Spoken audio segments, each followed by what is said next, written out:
نحمده ونصلي ونسلم على رسول الكريم اما بعد فاعوذ باللہ من الشیطان الرجیم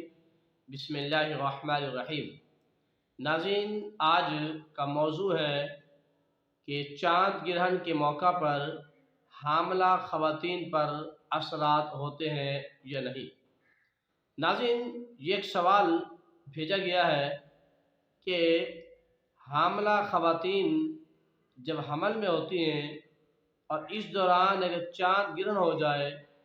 تو ان عورتوں میں یہ رواج ہے کہ وہ چلتی رہتی ہیں، بیٹھتی نہیں ہیں۔ تو شریعت مطہرہ میں اس کے لیے کیا حکم ہے؟ اور وہ عورتیں سمجھتی ہیں کہ چاند گرہن کا اثر جو ہے وہ آنے والے بچے پر ہوتا ہے، اس لیے وہ چاند گرہن کے موقع پر چلتی رہتی ہیں اور بیٹھتی نہیں ہیں۔ ناظرین، یہ بات ذہن میں رکھیے گا کہ جو بات اس مسئلہ میں پوچھی گئی ہے تو شریعت میں حکم یہ ہے کہ چاند گرہن ہو یا سورج گرہن ہو، اس کا حاملہ عورت کے بچے پر کسی طرح بھی اثر نہیں پڑتا، اور یہ سوچ کے کہ اس کا بچے پر اثر پڑے گا تو شرعاً ایسا کرنا درست نہیں ہے، بلکہ یہ عمل بدشگونی ہے۔ ناظرین، بدشگونی شریعت مطہرہ میں جائز نہیں ہے، لہٰذا ایسے وسوسوں کی طرف توجہ بالکل نہ دی جائے، بلکہ اس دوران جب چاند گرہن ہو یا سورج گرہن ہو تو ہمیں اللہ کا ذکر کرتے رہنا چاہیے، اور اسلامی تعلیمات کے مطابق کہیں بھی یہ حکم نہیں ہے کہ چاند گرہن یا سورج گرہن کا اثر حاملہ عورت کے بچے پر ہوتا ہے۔ ناظرین، صحیحین میں ہے، حضرت ابو موسیٰ اشعری رضی اللہ تعالیٰ سے مروی ہے کہ نبی کریم علیہ السلام کے زمانے میں ایک مرتبہ آفتاب میں گرہن لگا، مسجد میں آپ تشریف لائے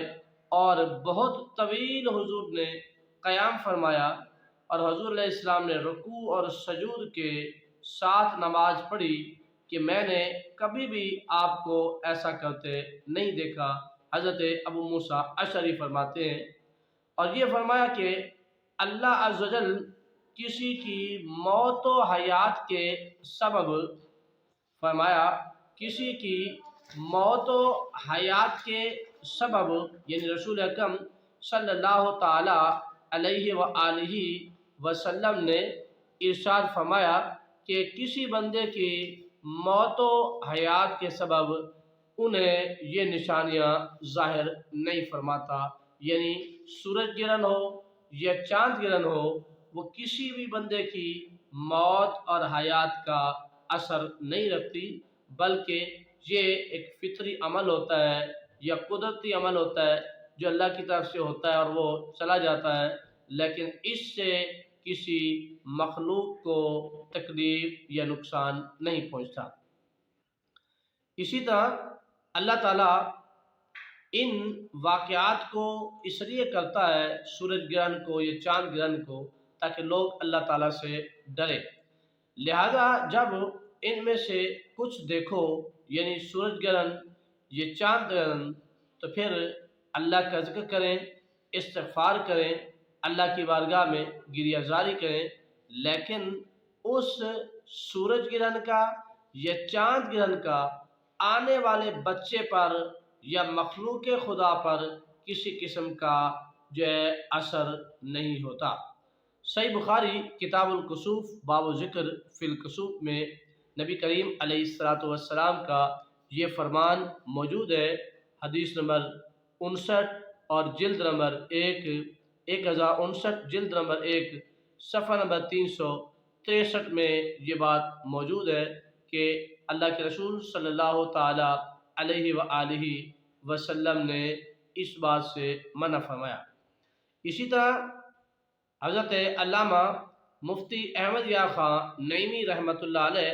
اپنی کتاب تفسیر نعیمی میں بیان فرماتے ہیں، قرآن مجید کی جو آپ نے تفسیر تحریر فرمائی ہے اس کے اندر لکھتے ہیں کہ اسلام میں نیک فعل لینا جائز ہے اور بدفعلی لینا یہ حرام ہے۔ اور آپ کو یہ